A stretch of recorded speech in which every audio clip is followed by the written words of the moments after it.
Welcome friends. Government of ইন্ডিয়ার ministry of এডুকেশনের পক্ষ থেকে রাজ্যসভাতে একটি প্রশ্নের উত্তর দেওয়া হয়েছে গত 22 জুলাই 2026। ম্যাটারটা ছিল CTET for secondary and university teachers. অর্থাৎ এখানে আমার সেকেন্ডারি টিচার্সদের বিষয়টা আলোচ্য, যে তাদের জন্য টেট লাগবে কিনা।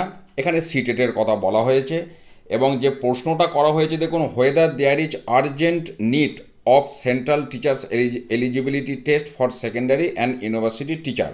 কারণ এখানে বলা হচ্ছে যে ছাত্রছাত্রীদের যখন বয়স বাড়ছে, যখন তারা সেকেন্ডারি লেভেল বা ইউনিভার্সিটি লেভেলে যাচ্ছে, তো তাদের ক্ষেত্রে যে এখানে যে পেডাগগির বিষয়টা সেটা অতটা গুরুত্বপূর্ণ নয়। যদিও বয়স বাড়ার সাথে সাথে এটাও ঠিক যে teaching adolescents requires a deep understanding of complex adolescent psychology, career counselling, emotional mentoring and advance classroom management, এগুলো কিন্তু প্রয়োজন আছে।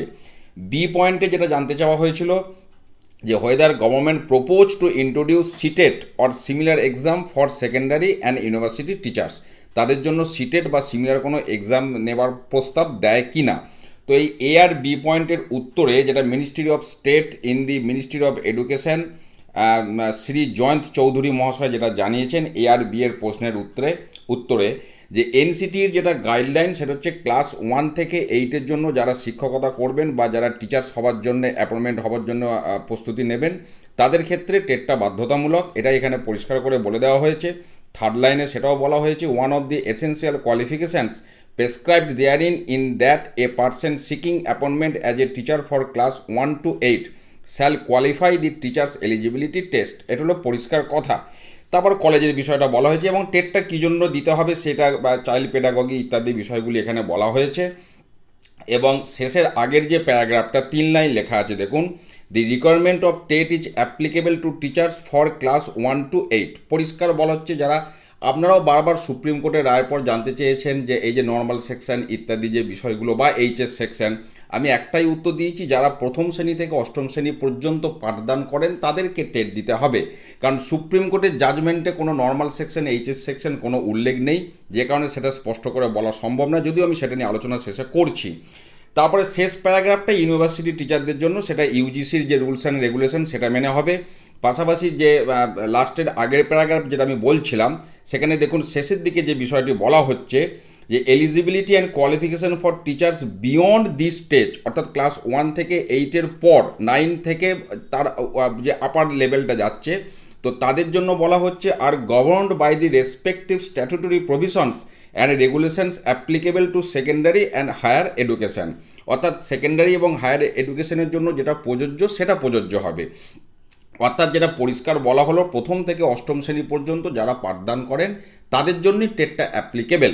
এবার পশ্চিমবঙ্গের ক্ষেত্রে সমস্যা হচ্ছে নর্মাল সেকশন। এখন নর্মাল সেকশনের টিচার্সদের কলকাতা হাইকোর্টের রায় আছে, তাদেরকে আপার প্রাইমারি সেকশনে ডিমোশন করা যাবে না, এটা কিন্তু রায় আছে। তো এবার নর্মাল সেকশনের টিচাররা আপনার আপ টু, আমি যদি পঞ্চম শ্রেণী বা ষষ্ঠ শ্রেণী থেকে যদি দশম শ্রেণী পর্যন্ত ধরি, সেক্ষেত্রে অষ্টম শ্রেণীর জন্য যদি টেটের কারণে তাদের চাকরি চলে যায় ভবিষ্যতে, আমি যদি একদম নেগেটিভ ধরি, তো সেক্ষেত্রে তারা এটাও দাবি করতে পারেন যে তারা আমরা তো নবম দশমের পড়ানোর জন্য যোগ্য। কাজে এই সমস্ত কিন্তু আমি একটু খারাপভাবে বলি, একটা কচকচানি ব্যাপার কিন্তু থেকেই যাচ্ছে। কারণ এই বিষয়টা পশ্চিমবঙ্গের দৃষ্টিভঙ্গিতে এখনও পরিষ্কার নয় যে এই জায়গায় পশ্চিমবঙ্গের শিক্ষা দপ্তর কী অবস্থান নেবে নর্মাল সেকশনের বিষয়টা, এই জায়গাটা এখনও দোলাচলে রয়েছে।